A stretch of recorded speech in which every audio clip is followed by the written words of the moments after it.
Session. तो कल तक हमने इसके बेसिक्स पर बात करी थी। सिंपल हार्मोनिक मोशन होता क्या है। तो कोई भी अगर मोशन पीरियोडिक होगा, पहली शर्त तो है पीरियोडिक होना, उसको पीरियोडिक होना पड़ेगा सिंपल हार्मोनिक होने के लिए। उसके बाद उसे ऑसिलेटरी होना पड़ेगा। और ऑसिलेटरी मोशन में भी एक सबसे सिंपलेस्ट फॉर्म होती है, वो होती है सिंपल हार्मोनिक मोशन।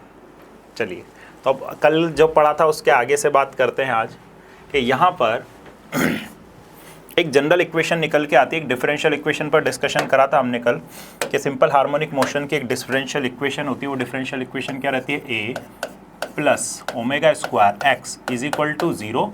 यहाँ पर ये डिफरेंशियल इक्वेशन क्या होती है, D square x by D T square plus omega square x. इसको जब सॉल्व करते हैं तो ये वाली इक्वेशन आती है डिस्प्लेसमेंट की, एक्स की वैल्यू ये निकल के आती है A sine omega T plus phi.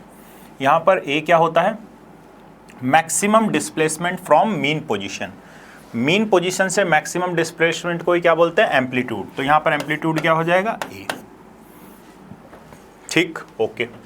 अब यहाँ पर ध्यान दो, ये 30 डिग्री 40 डिग्री मतलब ये सारी चीज़ें हैं क्या। तो साइन की वैल्यू बदलती रहेगी, तो साइन 30 डिग्री कब होगा, 40 डिग्री कब होगा। तो जब एम्पलीट्यूड आधा होगा तो ये 30 डिग्री फेज हो जाएगी साइन की वैल्यू। तो इसको याद कैसे रखें।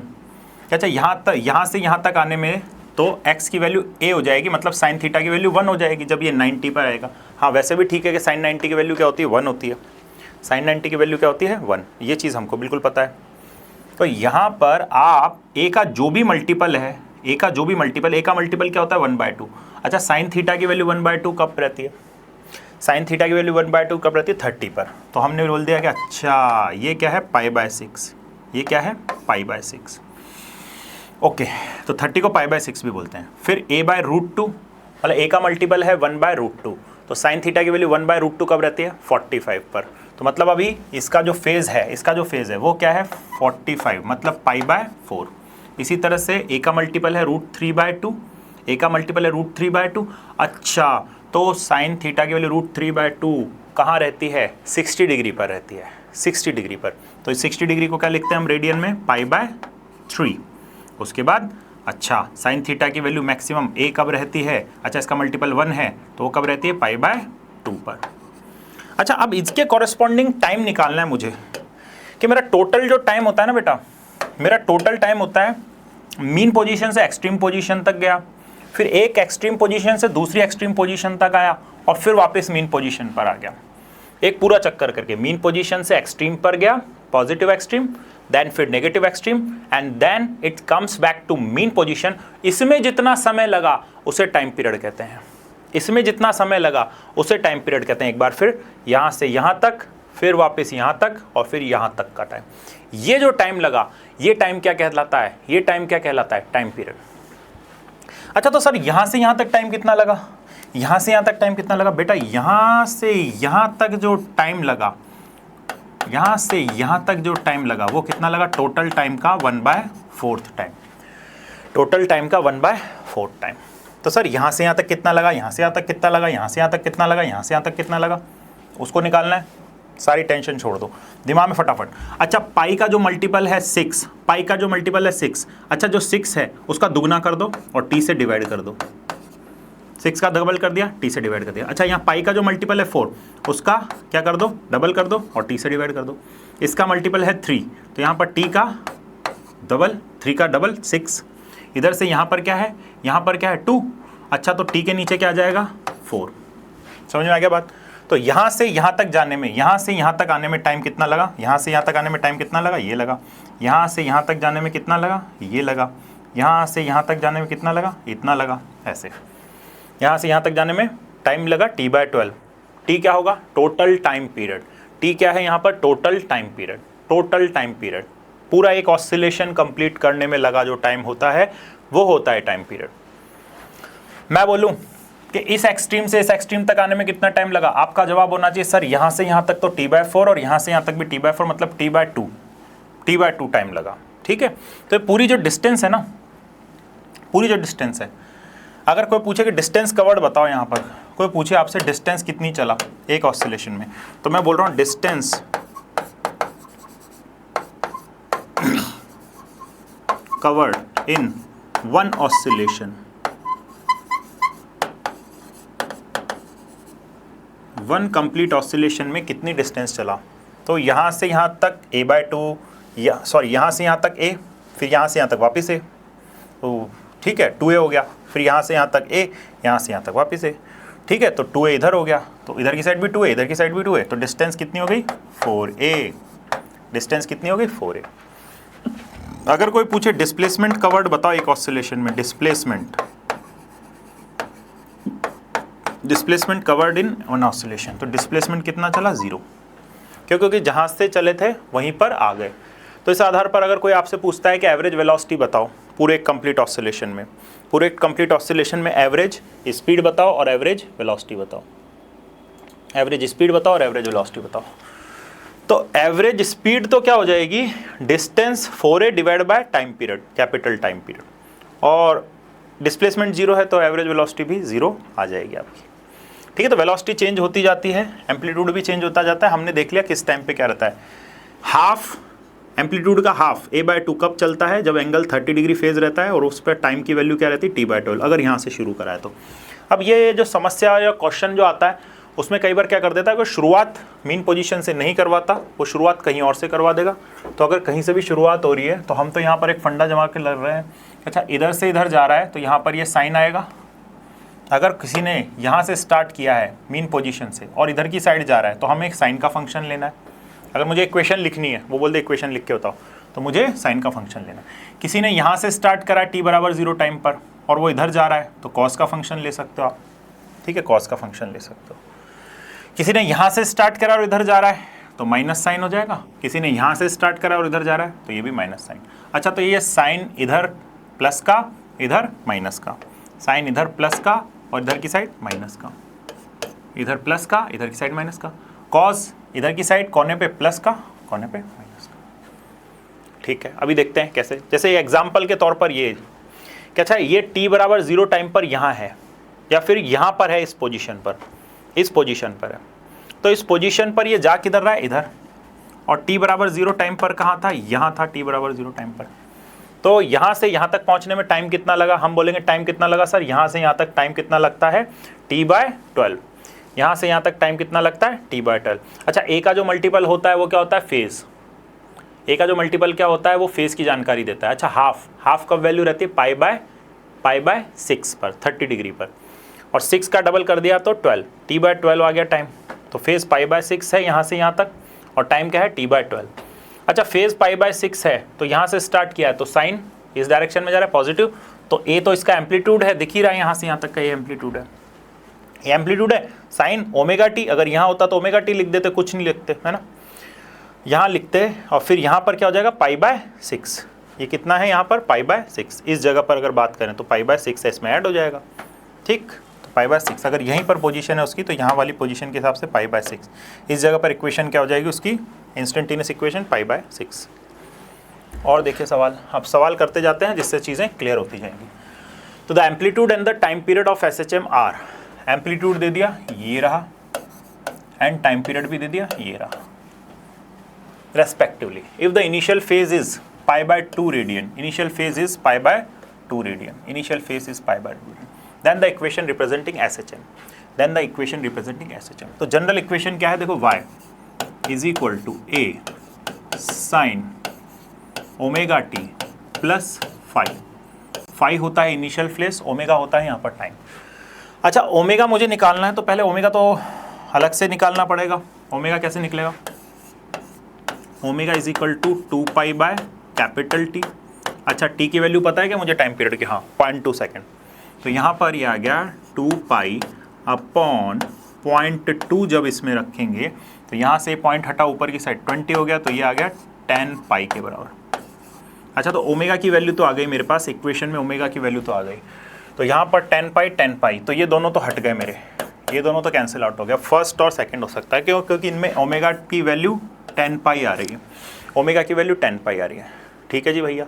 अब एम्पलीट्यूड उसने कितना दे दिया, एम्पलीट्यूड दे दिया 0.8 सेंटीमीटर, तो हाँ एम्पलीट्यूड भी दोनों में 0.8 आ रहा है, लेकिन एक कॉज है और एक साइन है, एक कॉज है और एक साइन है। अच्छा, इनिशियल कितना होता है π/2 रेडियन, तो यहाँ पर पुट कर देता हूँ अब सारी वैल्यूज़, तो y बराबर एम्पलीट्यूड कितना 0.8 सेंटीमीटर साइन ओमेगा की वैल्यू 10 पाई प्लस फाई की वैल्यू इनिशियल फेज पाई/2 प्लस साइन पाई/2 प्लस थीटा कॉस थीटा हो जाता है, तो ये 0.8 कॉस कॉस 10 पाई, ये हो जाएगा आपका आंसर 10 पाई टी। टी नहीं लिखा यहाँ पर तो टी रह गया था, ये लो टी लिख दिया। तो ये वाई की इक्वेशन आ रही है हमारे, और ये किस में आ रही है, फर्स्ट ऑप्शन में आ रही है, तो फर्स्ट ऑप्शन हमारा करेक्ट हो जाएगा। सारी चीज़ें दी हुई है, बस हमको उसको फ्रेम करना आना चाहिए, एक एक चीज़ का मतलब पता होना चाहिए। ओमेगा क्या होता है, एम्पलीट्यूड क्या होता है, ओमेगा कैसे निकालें, टाइम पीरियड चाहिए या फिर फ्रिक्वेंसी चाहिए, तब ओमेगा निकल सकता है आपका। अगला प्रश्न देखिए, अगला प्रश्न देखिए, यहाँ पर तो ठीक है सॉल्व हो रहा है, छोटा सा क्वेश्चन था तो सॉल्व कर दिया। मेडिकल में आया 2019 में क्वेश्चन, बोला गया the displacement of a particle on a simple harmonic motion is given by this value. तो ये वाली वैल्यू के द्वारा दिया जा रहा है A is equal to A0 A sine omega T B.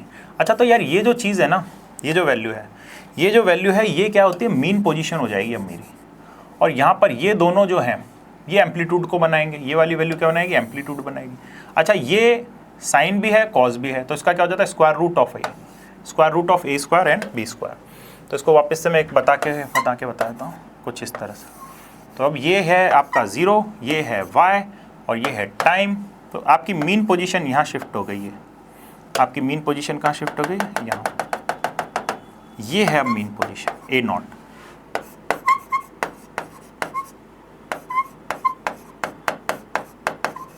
तो मीन पोजीशन यहाँ शिफ्ट हो गई, उसके बाद फिर ये वाली वेव चलेगी आपकी।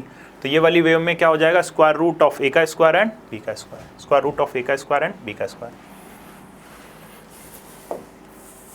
अगला प्रश्न बोल रहा है the position of a particle moving along x axis, ये रहा इसकी पोजीशन ऑफ पार्टिकल बताए। If its speed when its is at mean position. तो इसकी स्पीड पूछ रहा है जब ये मीन पोजीशन पे होगा तब क्या होगी। तो पहले तो इसको नॉर्मल फॉर्म में लेकर आए, ये मुझे लग नहीं रहा है हुलिया देख के, क्योंकि यहाँ पर cos की पावर 2 है, तो मैं लिखता हूँ x is equal to x0। Cos square को क्या लिख सकते हैं, 1 plus 2 1 plus cos 2 omega T plus 2। तो ये किससे निकला है, कॉस स्क्वायर थीटा का क्या फॉर्मूला होता है, यहाँ लिख देता हूँ। तो कॉस 2 थीटा का फॉर्मूला क्या होता है, कॉस 2 थीटा का फॉर्मूला क्या होता है, 2 कॉस स्क्वायर थीटा प्लस -1। अब इसको उधर ले जाएंगे, है ना, या फिर बोलते हैं इसको इधर लिया है और 2 से डिवाइड कर दिया, तो ये बन गई फॉर्म। अच्छा यहाँ पर क्या हो जाएगा, ओमेगा थीटा की वैल्यू क्या है, ओमेगा टी के बराबर है, तो 2 ओमेगा टी हो गया यहाँ पर। इस वाले फॉर्मूले से निकाला हुआ है कि यहाँ से कॉस स्क्वायर थीटा जो होता है वो हो जाता है 1 plus cos 2 theta divide by 2, और थीटा की वैल्यू यहाँ है ओमेगा टी के बराबर, तो वो मैंने रख दिया यहाँ पर। अच्छा अब इसको और अच्छे से लिख लेते हैं। तो x0 डिवाइड बाय 2, ये तो मीन पोजीशन हो गई, प्लस यहाँ पर कॉस 2 ओमेगा डिवाइड बाय 2, ये होगी भाई सब बात। अब यहाँ पर जो 2 ओमेगा वाला फैक्टर है बेटा, ये जो 2 ओमेगा वाला फैक्टर है, ये 2 ओमेगा क्या बता रहा है, इसकी फ्रीक्वेंसी को बता रहा है। तो इसकी फ्रीक्वेंसी, एंगुलर फ्रीक्वेंसी कितनी होगी, 2 ओमेगा। अच्छा एम्पलीट्यूड कितना बताएं इसका, तो एम्पलीट्यूड कितना हो गया इसका, यहाँ से देखें तो एम्पलीट्यूड तो हाफ है। तो इसने स्पीड पूछी है, तो स्पीड एट मीन पोजीशन क्या होती है, मैक्सिमम। तो स्पीड एट मीन पोजीशन,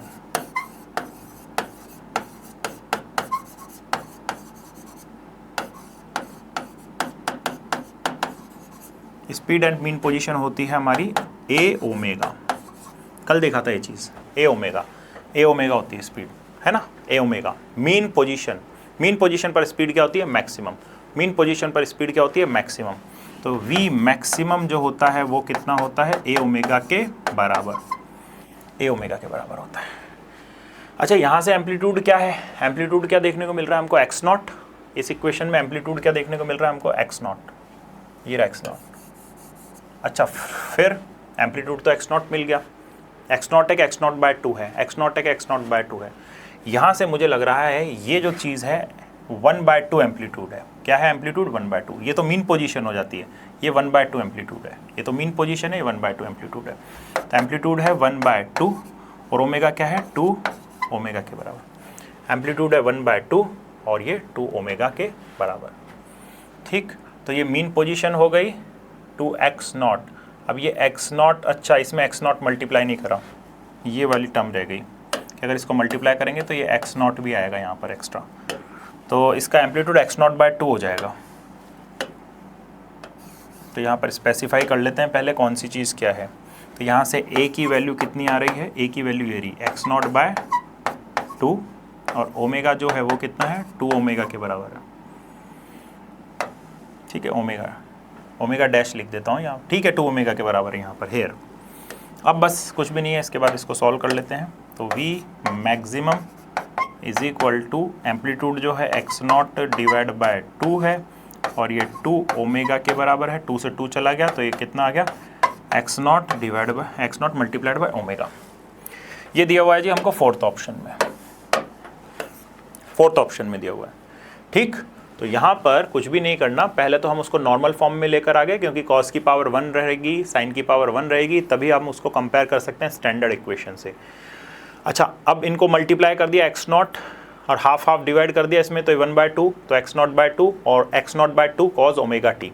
तो एम्पलीट्यूड क्या होता है? जो कॉज और साइन का मल्टीपल होता है वही एम्पलीट्यूड होता है। ये तो मीन पोजीशन हो जाती है, ये तो मीन पोजीशन है। एम्पलीट्यूड क्या है यहाँ पर? x0/2।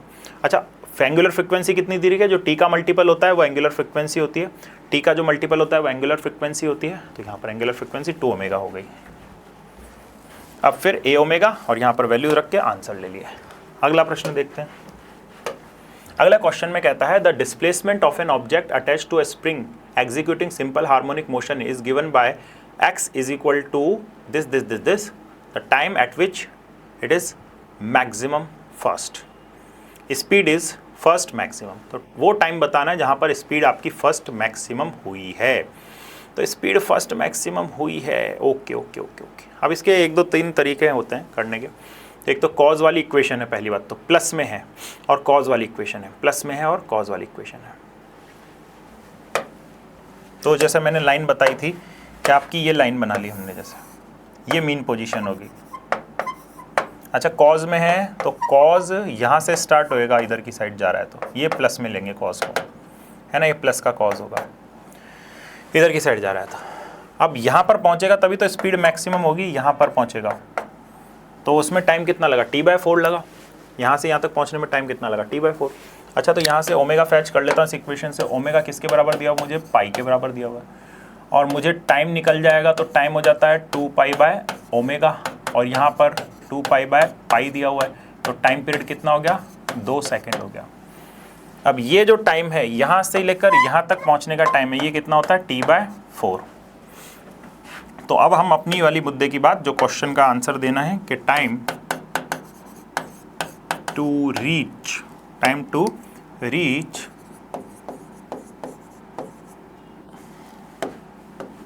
Eight maximum speed first. पहली बार जब उसको मैक्सिमम स्पीड पर पहुंचेगा जो टाइम लगा वो लगा t/4, मतलब कि 2/4 मतलब कि 0.5 सेकेंड इसका आंसर हो जाएगा। क्योंकि टाइम पीरियड मेरा 2 सेकेंड आ चुका है तो यहाँ पर क्या हो गया? 0.5 सेकेंड, फोर्थ नंबर का ये सही हो गया मेरा।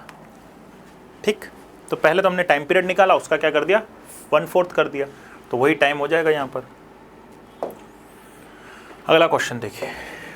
तो अगला क्वेश्चन देखिए, equation of SHM of angular frequency दे रखी है, एंगुलर फ्रिक्वेंसी दे दी ओमेगा एंड एम्पलीट्यूड दे गया a।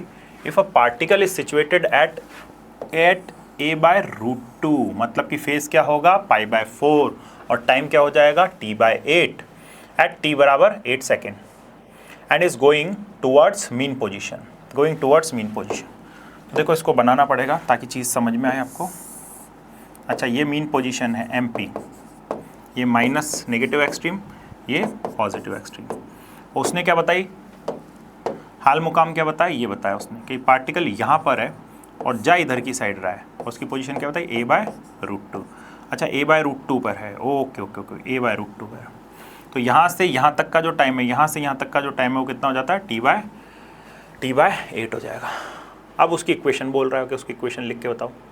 तो यार इसकी इक्वेशन यहाँ से भी ले सकते हो, साइन से भी ले सकते हो, और इधर कॉस से भी ले सकते हो। साइन से भी ले सकते हो, कॉस से भी ले सकते हो, साइन से भी ले सकते हो, कॉस से भी ले सकते हो। बट भाई उसने साइन में दी हुई तो साइन से ले लें, ज़्यादा बेहतरीन रहेगा। साइन से पहले यहाँ गया होगा तो यहाँ पर प्लस का साइन रहता है। साइन से पहले यहाँ से यहाँ तक गया होगा, फिर लौट के इधर आया होगा। पहले यहाँ से यहाँ तक गया होगा, यहाँ से। अच्छा, तो एक जो स्टेप है, स्टेप नंबर 1, वो कहाँ से कहाँ तक गया, यहाँ से यहाँ तक गया है, फिर लौट के यहाँ से यहाँ तक आया है। तो यहाँ से यहाँ तक जाने में वो कितना टाइम लगा, या उसको बोले तो कितना फेस चलेगा, यहाँ से यहाँ तक π/2 फेस चलेगा, π/2 फेस चलेगा। और यहाँ से यहाँ तक कितना होता है, ये वाला फेस कितना होता है, इसी को अगर फेस में कन्वर्ट करें तो ये हो जाएगा π/4 मतलब ये 45। अच्छा, ये 90 है, 90 में से 45 घटा देंगे तो कितना आ जाएगा, 45। तो इधर से इधर तक चलने में भी कितना चलेगा, π/4। यहाँ से यहाँ तक में भी कितना चलेगा, π/4। तो ये हो जाएगा π/4। तो ये ट्रिकी क्वेश्चन है, ऐसे मतलब आसानी से कूल रह के करो कि अच्छा यहाँ से यहाँ तक गया होगा तो सर π/4 चला होगा, फिर यहाँ से यहाँ तक वापस आने में सॉरी π/2 चला होगा, और यहाँ से यहाँ तक आने में π/4 चलेगा। क्यों, क्योंकि यहाँ से यहाँ तक π/4, यहाँ से यहाँ तक π/4, तभी तो π/2 हो रहा है। तो उसका टोटल जो इनिशियल फेज है वो π/2 प्लस π/4 आ जाएगा, π/2 प्लस बाकी तो उसने बताई देना, ओमेगा है, ए है। तो देखो ना, इस सारी इक्वेशन में ये ए आ रहा है, ए आ रहा है, ए आ रहा है, ए आ रहा है, तो इसमें तो कहीं गलती है ही नहीं। अगली चीज़ देखो चालाकी उसकी, ओमेगा ओमेगा ओमेगा ओमेगा, मतलब इनसे तो बात बनने वाली नहीं है। हमारी बात बनेगी केवल और केवल फेज से। अच्छा, फेज से तो फाई जो निकालना है, फाई वो क्या हो जाएगा, π/2 प्लस π/4। अच्छा, अब इनको ऐड कर लीजिए, एलसीएम 4 आ जाएगा। यहाँ पर 2π, यहाँ पर प्लस पाई, तो ये हो गया 3π/4, 3π/4, 3π/4 आ गया। ओके जी, 3π/4। अब ये 3π/4 ऐड कर दीजिए, सिंपल। 3π/4 इधर से इधर गया है और इधर से इधर आ गया, इधर से इधर गया है। कितना फेस चल चुका है टोटल, π/2, और तो इसमें आंसर हो जाएगा ये वाला, 4th वाला।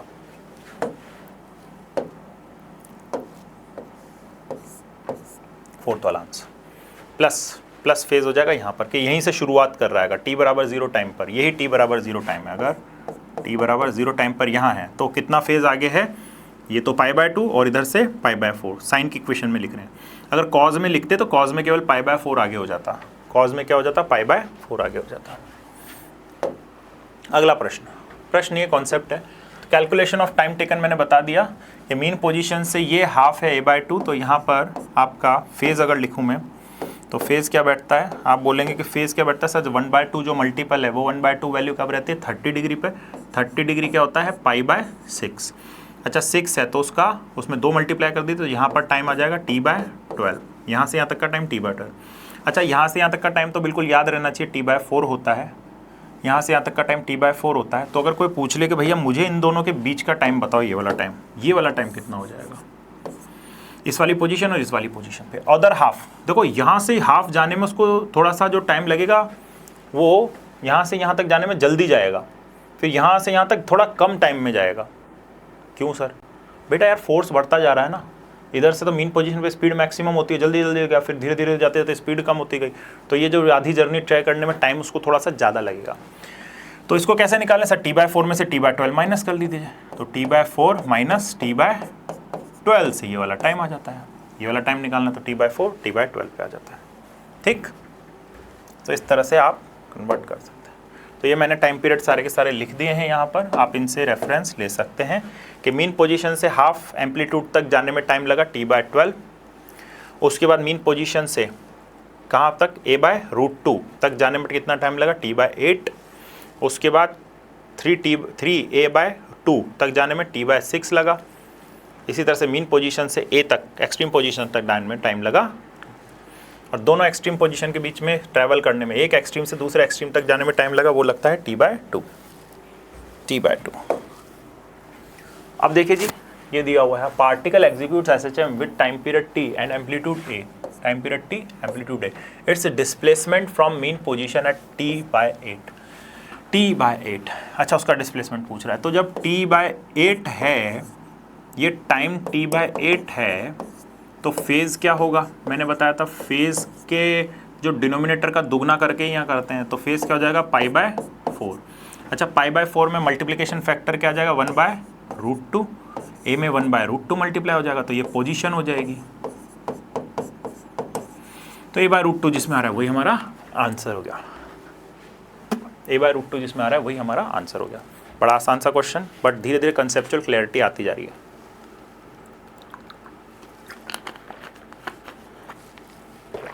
आगे देखिए, आगे देखिए।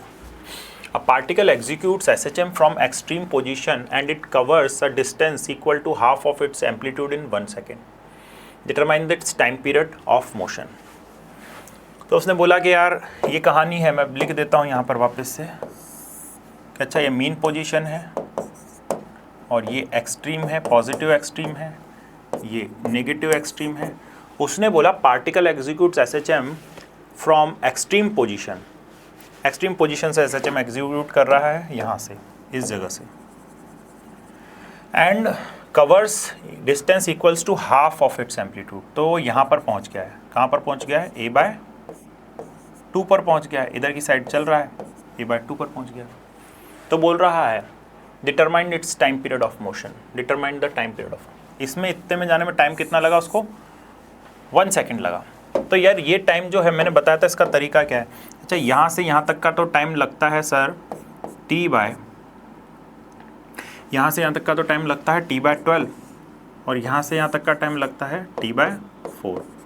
तो यहाँ से यहाँ तक आने में टाइम जो लगेगा वो t/4 माइनस t/12 होगा। तो यहाँ से यहाँ तक का जो टाइम है, ये वाला टाइम, ये वाला टाइम कैसे निकलेगा, t/4 माइनस t/12। अच्छा इसमें 12 LCM आ जाएगा, इधर की साइड हो जाएगा 3t, इधर की साइड हो जाएगा t, मतलब कि ये हो जाएगा आपका 2t/12, मतलब कि ये टाइम आ गया आपका t/6, है ना। इसमें से इसको सबट्रैक्ट करा तो t/6 आ गया। अच्छा वो t/6 की वैल्यू कितनी बताई हुई है मुझे, t/6 की वैल्यू, तो t/6 की वैल्यू उसने 1 सेकेंड बताई हुई है। ये मैं नहीं कर रहा, according to question, according to question. दोबारा से एक बार वापस से बता रहा हूँ कि particle executing SHM from extreme position से SHM कर रहा है, तो ये t/0 टाइम की बात होगी कि अभी शुरुआत ही करी उसने, and covers distance equal to half of its amplitude. तो एम्पलीट्यूड a है, हाफ क्या हो जाएगा a/2, यहाँ तक आया वो, चलता चलता कहाँ तक आया, यहाँ तक, t/0 पर, फिर फाइनल पोजीशन ये है। तो ये इनिशियल है और ये उसकी फाइनल पोजीशन है, ऐसे। तो इसमें हाफ करा है, अब बोल रहा है इसमें जो टाइम लगा है भैया वो लगाइए। तो भाई एक्चुअल टाइम क्या होता है, टाइम पीरियड की टर्म में देख लेते हैं। यहाँ से यहाँ तक का, यहाँ से यहाँ तक का t/12 होता है, यहाँ से यहाँ तक का ठीक है, ये π/6 निकलता है, 6 का डबल करा 12। अब t/4 में से हमने माइनस कर दिया t/12 को, 12 LCM लिया, इधर 3t माइनस t, तो ये आ गया t/6। अब ये t/6 की वैल्यू 1 सेकेंड है, तो जो टोटल टाइम पीरियड है, वो हमसे पूछा है, यही तो पूछा है। तो time period of motion, determine the time period of motion. तो टाइम पीरियड क्या हो जाएगा, 1 × 6 कर देंगे, तो t इज इक्वल टू कितना आ गया, 6 सेकेंड्स। टोटल टाइम पीरियड कितना हो गया, 6 सेकेंड।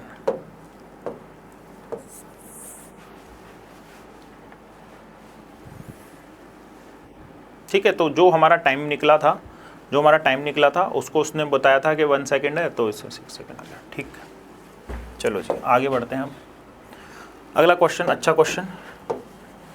अगले क्वेश्चन में कहा है उसने, particles is moving along x axis under a force is given by F is equal to -5x plus 15. At t/0 the particle is located at x is equal to 6 and having 0 velocity. ठीक है, तो मैं बना देता हूँ वापस से वही लाइन, ये लो जी लाइन बना दी। ये मीन पोजीशन पे x की वैल्यू, डिस्प्लेसमेंट की वैल्यू 0, यहाँ पर एक्सट्रीम पोजीशन पे +a हो जाएगी, इस पे क्या हो जाएगी, -a हो जाएगी। उसने बोला है कि पार्टिकल का जो मीन पोजीशन है, वो मीन पोजीशन थोड़ा अलग है, मीन पोजीशन ही अलग है उसका।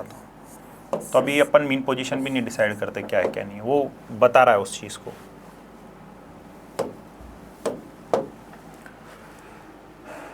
फोर्स की ये वैल्यू दे दी, फोर्स की ये value they the at T बराबर 0 time is located at x बराबर 6।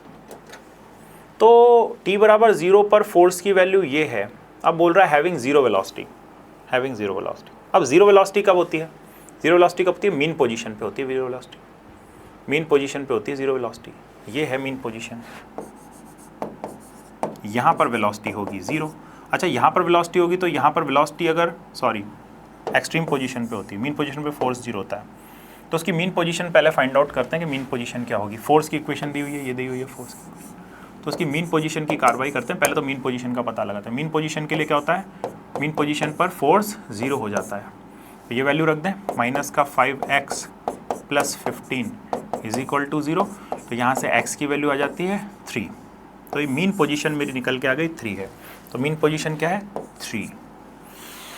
अब उन्होंने बोला एट t बराबर 0 टाइम पर, एट t बराबर 0 टाइम पर particle is located at x बराबर 6। तो यहाँ पर t बराबर 0 टाइम पर वो कहाँ पर है? 6 पर है। t बराबर 0 टाइम पर 6 पर है, हैविंग जीरो वेलोसिटी। हाँ ठीक है, एक्सट्रीम पोजीशन हो गई है, तो ये क्या हो गया? एक्सट्रीम पोजीशन ए हो गया एक तरह से। उसके बाद क्या है? It takes 5 second, 0.5 second to reach origin first time. तो यहाँ से यहाँ तक आने का टाइम, यहाँ से यहाँ तक आने का टाइम, इट टेक्स 0.5 सेकेंड। तो मतलब ये कितनी वैल्यू है? t बाय 4 की वैल्यू 0.5 सेकेंड है, तो यहाँ से t की वैल्यू कितनी आ जाती है? 2 सेकेंड। तो यहाँ से टाइम पीरियड, नहीं, ये ऑरिजिन नहीं है यार, ये गड़बड़ है। ये तो मीन पोजीशन है 3 है, उसने बोला ऑरिजिन तक आना है, तो ऑरिजिन कहाँ होगा? फिर इसके भी पीछे होगा ऑरिजिन, तो ऑरिजिन यहाँ होगा, फिर यहाँ जाके ये 3, ये और 3 घटा देंगे तो ये होगा ऑरिजिन, इसे कहेंगे ऑरिजिन। तो उसने ऑरिजिन तक आने की टाइम बताई है। तो यहाँ से इस पोजीशन से चलकर यहाँ तक आने का टाइम कितना होगा? t/2। इसकी वैल्यू कितनी बताइए? 0.5 सेकेंड बताइए। तो यहाँ से टाइम पीरियड कितना आ गया? 1 सेकेंड आ गया, टाइम पीरियड 1 सेकेंड आ गया। तो इसकी इक्वेशन पूछ रहा है, टाइम पीरियड 1 सेकेंड आ गया, तो यहाँ से ओमेगा निकाल सकते हो, omega is equal to 2π/t। तो ओमेगा की वैल्यू कितनी आ जाएगी? 2π आ जाएगी, ओमेगा की वैल्यू 2π आ जाएगी। एम्पलीट्यूड कितना हो जाएगा? यहाँ से यहाँ तक का एम्पलीट्यूड 6 - 3, तो एम्पलीट्यूड कितना हो गया? एम्पलीट्यूड 3 हो गया, एम्पलीट्यूड यहाँ पर हो गया 3, ठीक है। तो एम्पलीट्यूड 3 हो गया, 6 - 3 इज इक्वल टू 3। ओमेगा की वैल्यू भी आ गई और मीन पोजीशन भी हमारी डिसाइड है, ये रही मीन पोजीशन। तो अब अपन इक्वेशन लिख सकते हैं, इक्वेशन लिखने में सक्षम है कि x बराबर, मीन पोजीशन पहले लिखते हैं 3 प्लस एम्पलीट्यूड उसके बाद लिखते हैं, एम्पलीट्यूड भी 3 है, और फिर उसने शुरुआत कहाँ से करी? यहाँ से शुरुआत करी, तो इस जगह को मैं क्या लेता हूँ? कॉज लेता हूँ, इस जगह को क्या लेता हूँ? कॉज लेता हूँ प्लस में। देखो सारे के सारे वो इसीलिए एक है बस साइन में, बाकी कॉज में आएगा, क्योंकि t बराबर 0 पर अगर यहाँ से स्टार्ट हो रहा है और वो जा इधर की साइड रहा है तो हम कॉज ले लेंगे। तो ये कॉज में आ गई इक्वेशन, 3 कॉज। अब ओमेगा की वैल्यू कितनी है? 2πt, 2πt। फोर्थ ऑप्शन बैठ रहा है यहाँ पर। बहुत अच्छा सवाल है, बहुत मज़ेदार सवाल है, गजब का सवाल है। एक एक चीज़, 3-4 कंसेप्ट हैं कि पहले तो मीन पोजीशन निकाली अपन ने, फिर टाइम पीरियड निकाला, जानकारी जो दी हुई है, फिर एम्पलीट्यूड निकाला कि अच्छा ये मीन पोजीशन से एक्सट्रीम पोजीशन तक जाने में जितनी डिस्टेंस ट्रैवल होती है वो क्या होता है? एम्पलीट्यूड होता है। फिर उसके बाद हमने इक्वेशन लिख दी, तो यहाँ पर सही आंसर हो जाएगा मेरा 4th one, x is equal to 3 + 3 cos ωt। ठीक, अब देखिए सुपर पोजिशन क्या होता है? Super position of wave. तो सुपर पोजीशन में क्या होता है? इसका और इसका सुपर पोजीशन करना है, इसका सुपर पोजीशन। तो जनरल मेथड तो क्या होता है? जनरल मेथड तो अच्छा, इसका एम्पलीट्यूड, इसका एम्पलीट्यूड, बाकी सारी चीज़ें सेम है, ये साइन का है, ये कॉस का है। पहली बात तो फेज डिफरेंस डेल्टा फाई, इन दोनों में डेल्टा फाई कितना हो जाएगा? आप बोलेंगे सर डेल्टा फाई हो जाएगा π/2। फिर मैं करूँगा यहाँ पर रिजल्टेंट एम्पलीट्यूड अगर निकालना है तो एक मेरे पास सुपर पोजीशन के केस में तरीका होता है, वेक्टर की तरह जोड़ लूँ, a1 का स्क्वायर प्लस a2 का square plus 2a1 a2 cos phi, cos phi. एक तो ये तरीका होता है, और एक होता है थोड़ा सा शॉर्ट मेथड, सिंपल मेथड, वो मैं बताता हूँ आपको वो कैसे करना है। तो इस वाले क्वेश्चन को लेके करते हैं अभी अपन, इससे सीखते हैं। तो x बराबर 4 अगर मल्टीप्लाई कर दें तो 4 cos πt plus 4 sin πt। अच्छा, अब cos है और sin है, तो आपको करना क्या है? देखिए शॉर्ट ट्रिक सीखिए, शॉर्ट ट्रिक सीखिए, शॉर्ट मेथड।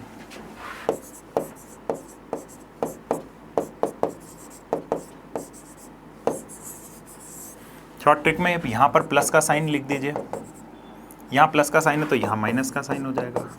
अच्छा, इससे 90 डिग्री पर क्या रहता है, प्लस का कॉज रहता है, तो यहाँ पर माइनस का कॉज हो जाएगा। अच्छा, अब जो इक्वेशन जैसी दी हुई है उसको उसी तरह से ट्रीट करेंगे।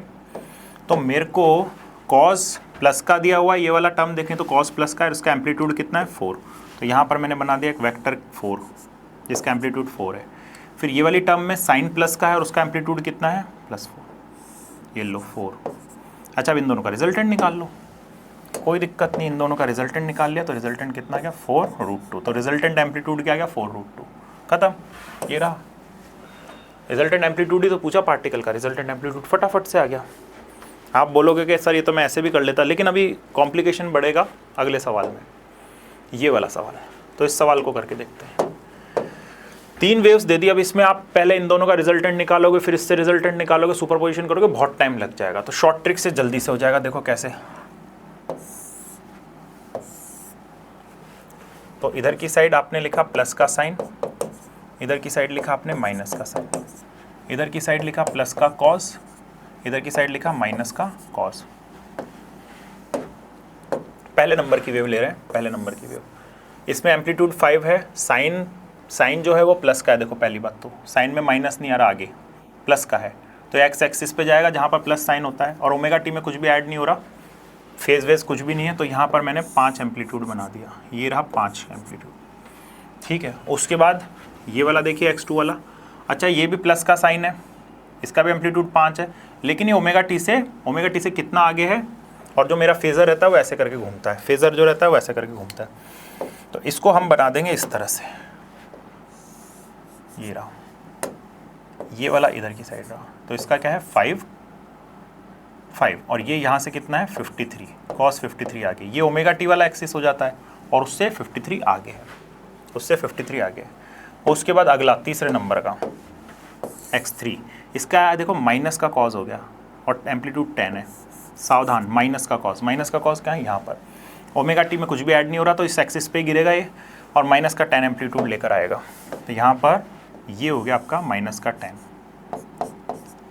अब यार हम क्या करेंगे, यहाँ पर वेक्टर की तरह कार्यक्रम करेंगे, और इस 5 के कंपोनेंट तोड़ लिए, सारे के सारी जो चीज़ें हैं उसको x और y में लेकर आ जाएंगे, या तो इस एक्सिस में हो या इस एक्सिस में हो, उनको रिजॉल्व कर सकते हैं अपन आसानी से।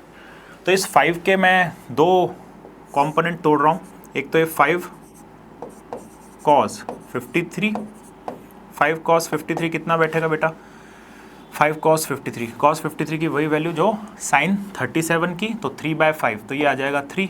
इसी तरह से ऊपर वाला कंपोनेंट अगर इसका ब्रेक करेंगे ऊपर वाली दिशा में, तो ऊपर वाली दिशा में 5 sin 53 आ जाएगा, 5 sin 53। अच्छा, sin 53 की वैल्यू 4/5 होती है, 5 से 5 कट जाएगा, ये आ जाएगा आपका 4।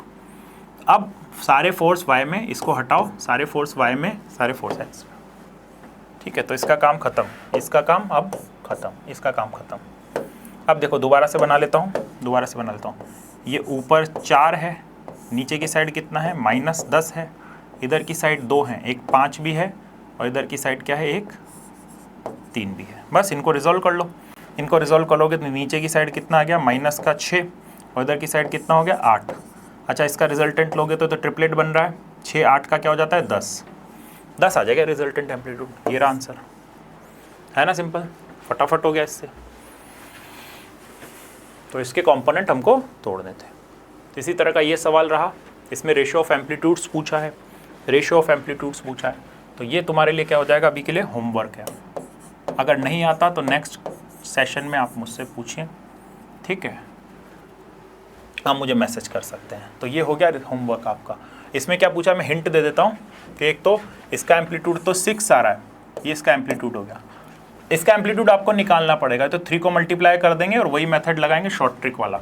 तो इसका एम्पलीट्यूड देखेंगे कि वो क्या आता है, फिर इसके एम्पलीट्यूड और उसके एम्पलीट्यूड का रेशो कर देंगे। A1/A2 पूछ रहा है, ठीक। अब देखिए पोजीशन, स्पीड और एक्सेलरेशन। पहले देखा था पोजीशन को हम x बोलते हैं,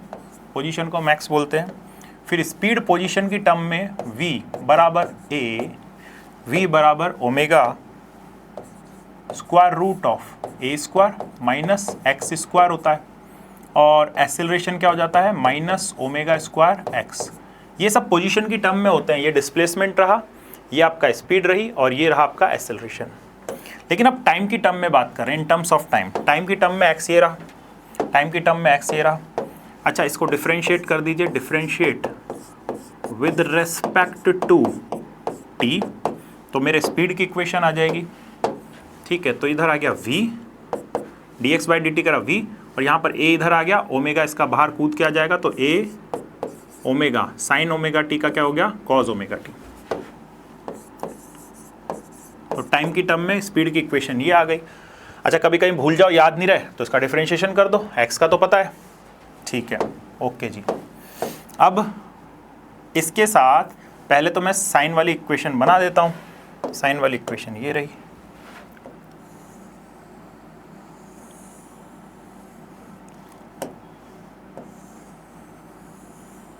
भाई साइन की तो ऐसी बनती है, साइन की तो ऐसी बनती है। ये रही पहला काम कर तमाम, ये काम हो गया अपना। अब दूसरी वाली स्पीड की, स्पीड की कॉज की है। अच्छा, साइन का एम्पलीट्यूड कितना है, साइन का एम्पलीट्यूड सर ये रहा, मैक्सिमम वैल्यू ए ही है। अब इसके केस में कॉज की इक्वेशन है, तो कॉज की इक्वेशन ऐसी बन जाती है,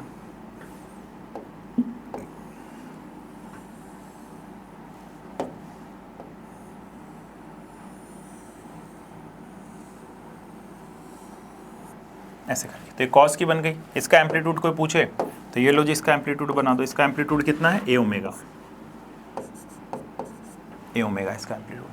अगला इसका ही डिफरेंशिएशन अगर टी के रेस्पेक्ट में कर देंगे तो एक्सेलरेशन आ जाएगा।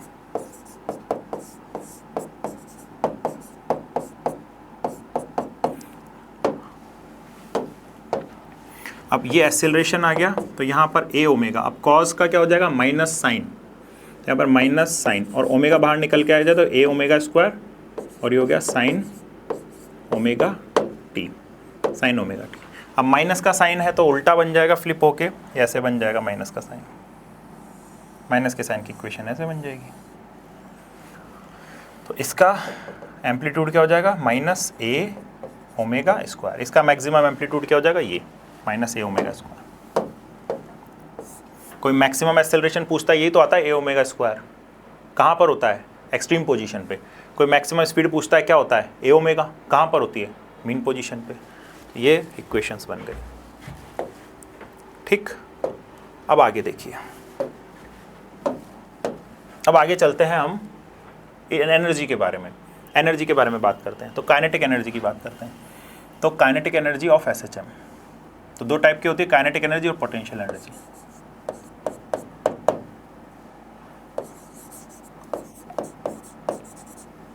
Kinetic energy of SHM, kinetic energy of SHM में देखो क्या है कि काइनेटिक एनर्जी का फॉर्मूला, वैसे जनरल फॉर्मूला तो क्या है, काइनेटिक एनर्जी का जनरल फॉर्मूला क्या है, हाफ एम वी स्क्वायर है। अच्छा, वी जो है, वी का फॉर्मूला लिख लेते हैं। वी के दो फॉर्मूले हैं मेरे पास, एक तो वी आया है अभी मेरे पास ए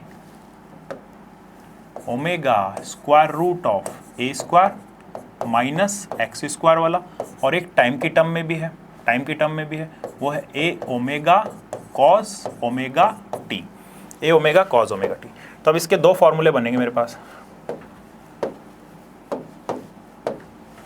हाफ एम वी स्क्वायर। तो इसमें वी की वैल्यू रख देता हूँ, पहले तो ये वाली वैल्यू रख देता हूँ टाइम वाली। तो इसके दो फॉर्म, ये वाली फॉर्म कौन सी, पोजीशन वाली, और ये वाली कौन सी, टाइम वाली। टाइम वाली और पोजीशन वाली। तो पोजीशन वाली में v की वैल्यू ये रखूंगा, तो ये हो जाएगा kinetic energy is equal to half m, इसकी जगह कर दूंगा तो ओमेगा स्क्वायर, और यहाँ पर आ जाएगा ए स्क्वायर माइनस एक्स स्क्वायर। ठीक है जी, इसके ऊपर से स्क्वायर रूट हट जाएगा। फिर एक और चीज़ हमने पढ़ी है, कि omega is equal to k by m, omega square is equal to k by m. तो जहाँ पर भी आपका ओमेगा स्क्वायर एम आ जाएगा, उसको हम क्या लिख देंगे, के लिख देंगे। जहाँ पर भी ओमेगा स्क्वायर एम आ जाएगा, तो omega square M omega square आ रहा है, यहाँ पर आप पाएंगे तो यहाँ पर क्या आ रहा है, एम ओमेगा स्क्वायर। तो एम ओमेगा स्क्वायर को क्या लिख देंगे, के।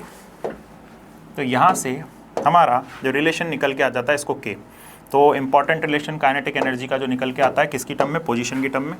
तो काइनेटिक एनर्जी का एक्सप्रेशन हाफ, इसको लिख दिया मैंने के।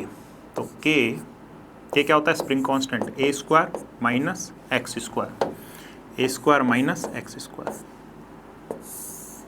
अच्छा, इसकी मैक्सिमम वैल्यू को पूछे तो इसकी मैक्सिमम वैल्यू भाई के तो चेंज नहीं होगा, एम्पलीट्यूड भी कांस्टेंट है, एक्स चेंज होता रहता है, तो मैक्सिमम वैल्यू, अच्छा स्पीड की मैक्सिमम वैल्यू होगी जब काइनेटिक एनर्जी मैक्सिमम होगी ना, तो स्पीड की मैक्सिमम वैल्यू कहाँ पर होती है, मीन पोजीशन पे, मीन पोजीशन पे एक्स की वैल्यू 0, तो के ई मैक्सिमम अगर कोई पूछे तो मैक्सिमम के ई क्या हो जाएगा, हाफ के ए स्क्वायर, हाफ के ए स्क्वायर। ठीक, अब टाइम की टर्म में देखिए, टाइम की टर्म में कैसे डील करना है।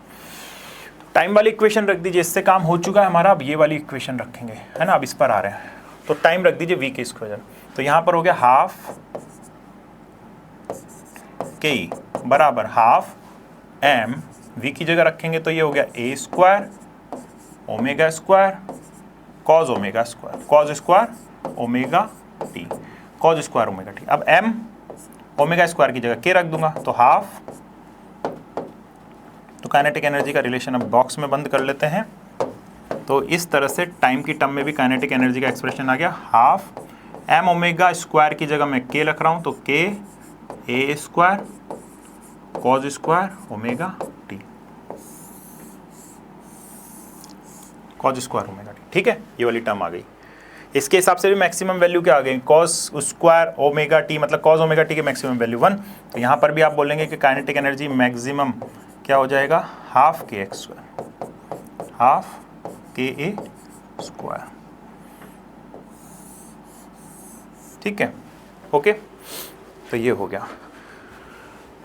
अब पोटेंशियल एनर्जी की बात करें और इसका ग्राफ कैसे बनेगा, देखिए इनके ग्राफ कैसे बनेंगे। तो इसका ग्राफ कैसे बनेगा, इसका ग्राफ कैसे बनेगा,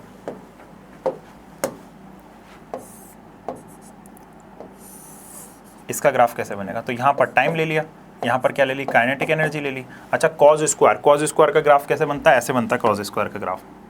देखो जी भाई, कॉज स्क्वायर का ग्राफ ऐसे बनता है, डिच डिचिक डिचिक डिचिक डिचिक। ये किसका ग्राफ है, कॉज स्क्वायर ओमेगा टी का ग्राफ है। अच्छा, पीक वैल्यू क्या है, ये पीक वैल्यू कोई पूछे तो हाफ के ए स्क्वायर, तो ये हाफ के ए स्क्वायर। ठीक है, इसका ग्राफ तो ऐसे बन गया। सर इस चीज़ में कैसे ग्राफ बन जाएगा, इस वाली टर्म में, इस वाली टर्म में भी आप ग्राफ बना सकते हो, कोई दिक्कत वाली बात नहीं। हाफ के ए square minus x square, half के ए स्क्वायर माइनस एक्स स्क्वायर, तो इसका ग्राफ बन जाएगा कुछ इस तरह से।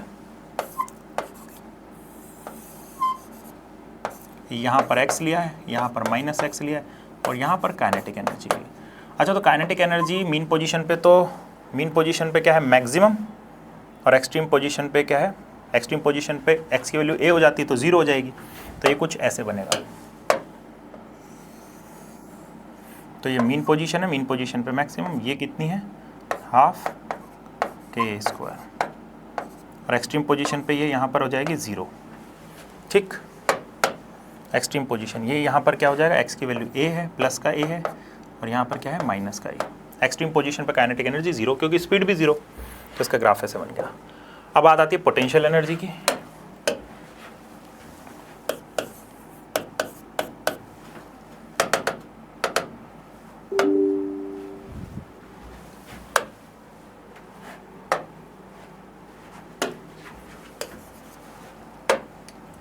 तो potential energy of SHM, potential energy of SHM. अब पोटेंशियल एनर्जी ऑफ एसएचएम का फॉर्मूला हमारे लिए क्या रहेगा, तो यहाँ पर पोटेंशियल एनर्जी का फॉर्मूला हो जाता है हाफ के एक्स स्क्वायर, तो पी ई, या फिर यू से एब्रीवेट करें तो U is equal to half K x, U is equal to half K x square. अच्छा, x के फॉर्मूले लिख देता हूँ यहाँ पर। x का फॉर्मूला मेरे लिए टाइम की टर्म में क्या है, a साइन ओमेगा टी। तो पोजीशन की टर्म में तो ये हो गया खाली एक expression in terms of position, है ना, इन टर्म्स ऑफ पोजीशन।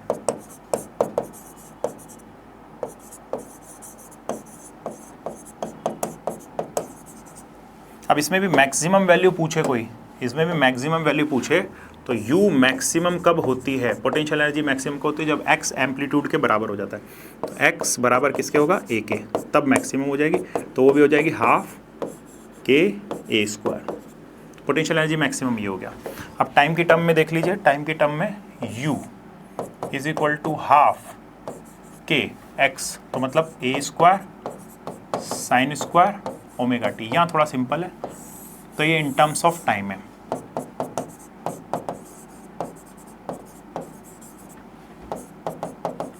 टाइम की टर्म में पोटेंशियल एनर्जी। अब इनके ग्राफ भी देख लीजिए फटाफट से। अच्छा, इसके केस में भी मैक्सिमम बोलेगा तो साइन की वैल्यू, इसके केस में भी आप मैक्सिमम निकालेंगे तो यू मैक्सिमम बराबर वही चीज़ आएगी यार, वो तो किसी भी टर्म में रिप्रेजेंट करो हाफ के स्क्वायर ही आ जाएगी। क्यों, क्योंकि साइन की वैल्यू मैक्सिमम 1, ये बात याद रखनी है। अब इसका ग्राफ देखिए, इसका ग्राफ देखिए, ये किसकी टर्म में, पोजीशन की टर्म में। तो यहाँ पर प्लस का एक्स लिया, यहाँ पर माइनस का एक्स लिया आपने, और यहाँ पर लिया आपने पोटेंशियल एनर्जी। तो देखो मेन पोजीशन पर एक्स की वैल्यू 0, तो पोटेंशियल एनर्जी भी 0, और एक्सट्रीम पोजीशन पर, यहाँ पर एक्सट्रीम पोजीशन ये रही ए और ये रही माइनस ए, यहाँ पर पोटेंशियल एनर्जी मैक्सिमम। तो इसका ग्राफ कुछ इस तरह से बन जाता है।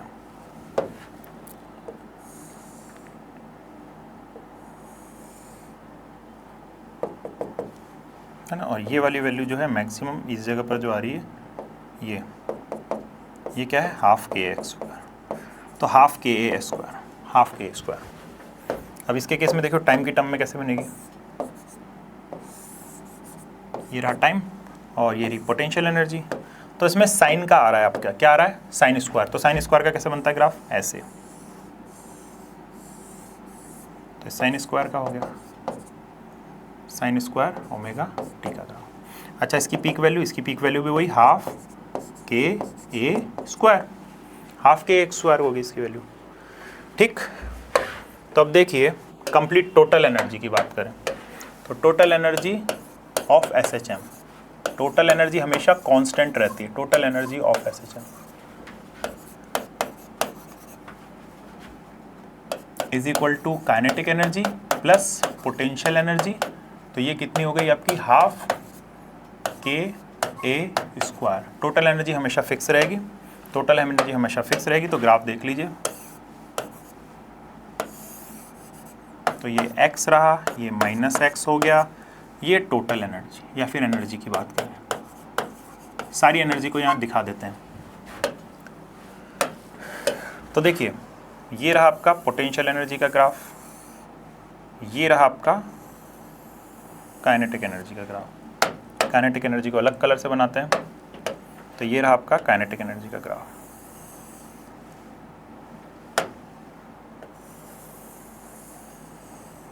ठीक है, ये वाली पोजीशन कौन सी है बेटा, ये वाली पोजीशन है प्लस ए, ये वाली पोजीशन है माइनस का ए। एक्सट्रीम पोजीशन पर ये ग्रीन कलर की बनाई है मैंने, ग्रीन कलर की बनाई है मैंने काइनेटिक एनर्जी। तो ये ग्रीन कलर से है काइनेटिक एनर्जी, और जो येलो कलर से बनाई है वो क्या है आपकी पोटेंशियल एनर्जी।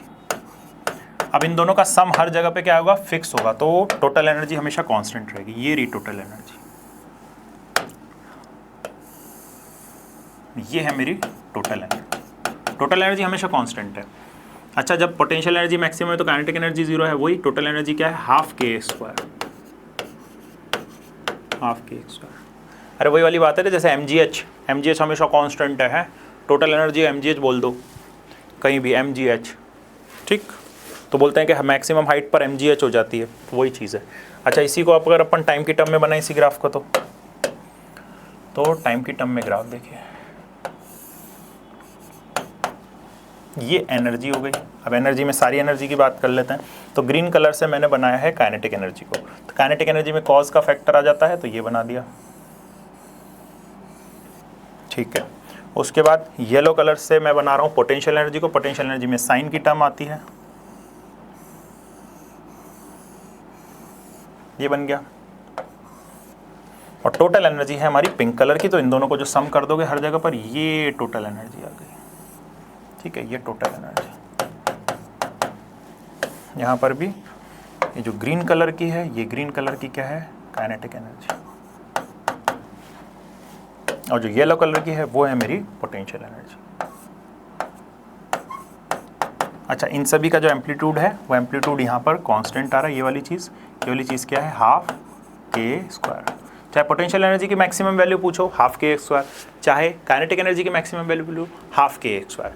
ए क्या है, एम्पलीट्यूड, के क्या है, स्प्रिंग कांस्टेंट, के क्या है, स्प्रिंग कांस्टेंट। ठीक है, तो इस तरह से एनर्जी की सारी बात हमको यहाँ पर समझ में आ चुकी है। और ग्राफ देख लीजिए, एक तो और ग्राफ बता देते हैं आपको, और इम्पोर्टेंट ग्राफ देखिए।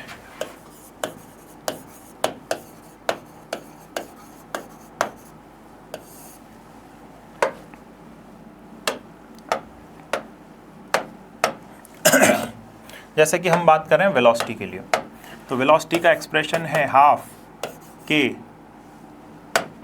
ये पुराना था ये रह गया, omega square root of A square minus omega square. इसका ग्राफ देखो कैसे बनेगा।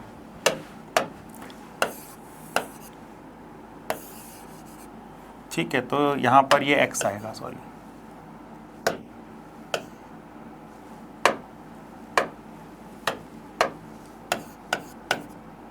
अच्छा, अब इस एक्सिस पर आपको x लेना है, इस एक्सिस पर माइनस x लेना है, और यहाँ पर v ले रहे हैं अपन, क्या ले रहे हैं, v। तो इसका ग्राफ पता है बेटा, एलिप्स की तरह आएगा। क्या आएगा, एलिप्स। या तो ऐसा वाला एलिप्स आएगा, या तो ऐसा वाला एलिप्स आ जाएगा, या फिर ऐसा वाला एलिप्स आ जाएगा। दो तरह के एलिप्स आ सकते हैं,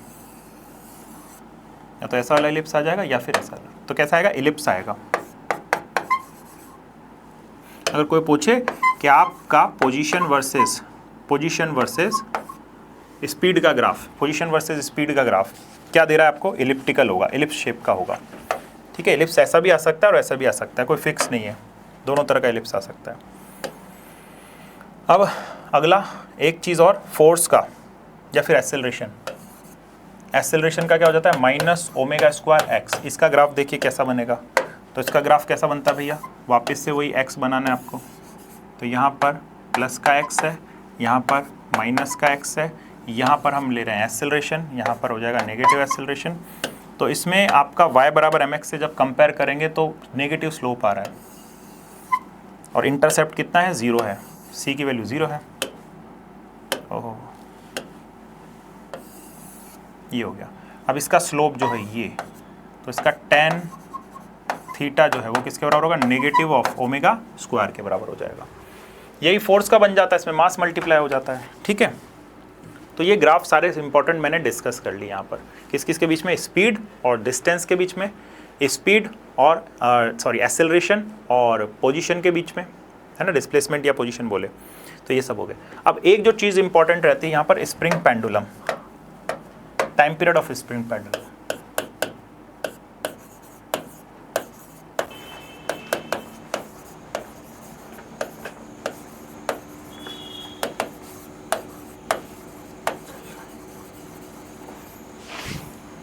time period of spring pendulum system अब डिस्कस करेंगे हम कि यार ये जो स्प्रिंग पेंडुलम है, चाहे वो ऐसा रहे,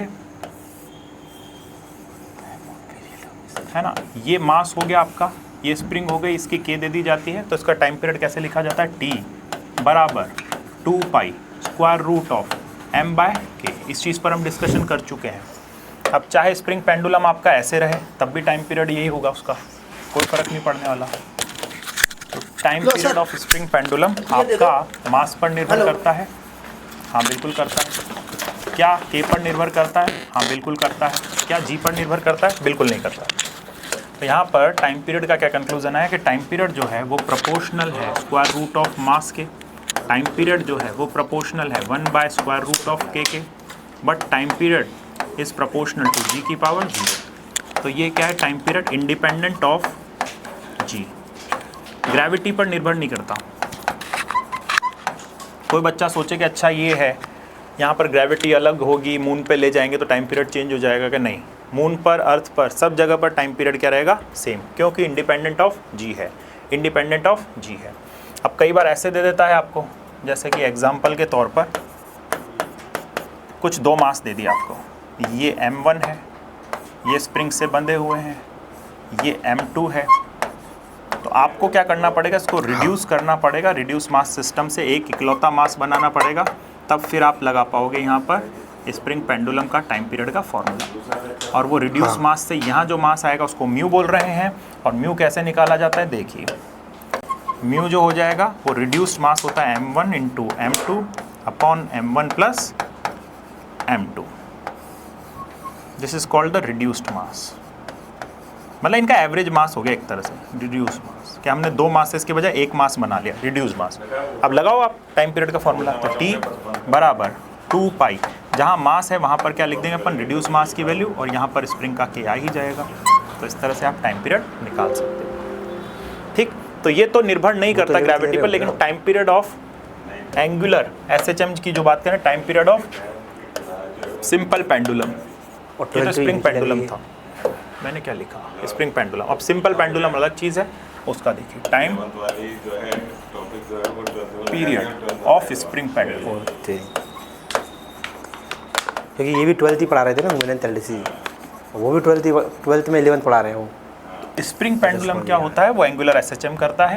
स्प्रिंग पेंडुलम कुछ इस तरह से, ये कोई सरफेस है, इससे आपका ये कोई मेटलिक बॉब है जिसका मास m है, वो सस्पेंडेड है, L स्ट्रिंग की लेंथ है, और स्ट्रिंग की लेंथ हमें कहाँ तक लेनी होती है, सेंटर ऑफ मास से। तो ये सेंटर ऑफ मास तक की लेंथ होती है, यहाँ तक की। भाई ये कोई बड़ी बॉडी है, उसके सेंटर ऑफ मास तक लेंथ जाएगी ये, और ये हो जाएगी आपकी यहाँ पर मीन पोजीशन। अच्छा, मीन पोजीशन से इधर की साइड जा रहा है, कितने एंगल पे जा रहा है जी, थीटा एंगल पे जा रहा है। तो ये थीटा एंगल इधर जा रहा है, फिर थीटा एंगल इधर जा रहा है, ऐसे कर करके SHM कर रहा होगा। तो एंगुलर SHM कर रहा है यहाँ पर, और फिर यहाँ पर आकर इधर जा रहा है, फिर वापस इधर आ रहा है, यहाँ से यहाँ जाके, यहाँ से यहाँ जाके वापस आ रहा है। तो एंगुलर SHM ऐसे करेगा। अच्छा, इसका टाइम पीरियड जो निकलेगा, वो टाइम पीरियड का फॉर्मूला देखिए, T is equal to 2 pi square root of L by G। This time period depends on G। तो वेन एवर G चेंजेस, तो ये टाइम पीरियड भी आपका चेंज होगा। तो हम बोलते हैं कि G पोल ज़्यादा रहता है, G इक्वेटर, तो पोल पर ग्रेविटी ज़्यादा रहती है इक्वेटर के कंपैरिजन में, ये ग्रेविटेशन में पढ़ा है हमने।